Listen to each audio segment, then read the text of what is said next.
মেয়েরা যারা মাথায় কাপড় পর্দা দেয় করা না, যে বিশেষ করে কতটুকু মেয়েরা কঠিন হিজাব যারা করে না, ও কষ্টকর বিষয় কিয়ামতের ময়দানে তা আমরা এই একটু জেনে মেয়েদের নিই। এক একটা চুল এক একটা সাপ হয়ে তার শরীরে তার মাথায় দংশন করতে থাকবে। নাউজুবিল্লাহ। বড় কঠিন বিষয় ভাই।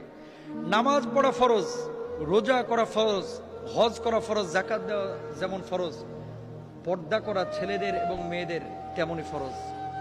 মনে রাখবেন আল্লাহ তাআলা বলেছেন ওয়ালিয়াদরিবনা বিখুমরিহিন্না আলা জুয়ুবিহিন, মেয়েরা এমন একটা পোশাক মাথা থেকে পা পর্যন্ত ঝুলিয়ে দিবে যাতে করে তার শারীরিক আকার আকৃতি অবয়ব বোঝা না যায়।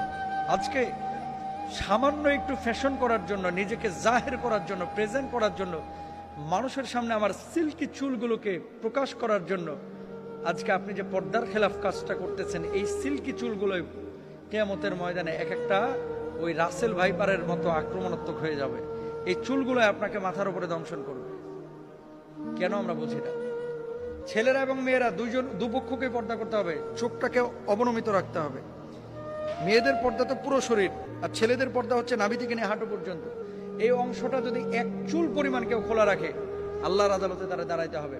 তো মেয়েরা মুখমণ্ডল, হাতের তালু, পায়ের পাতা এগুলো বাড়ির মধ্যে খোলা রাখতে পারে, আর বাইরে চেষ্টা করবে পুরো হিজাব মেনটেন করে তার সৌন্দর্য যাতে করে প্রদর্শন না হয়।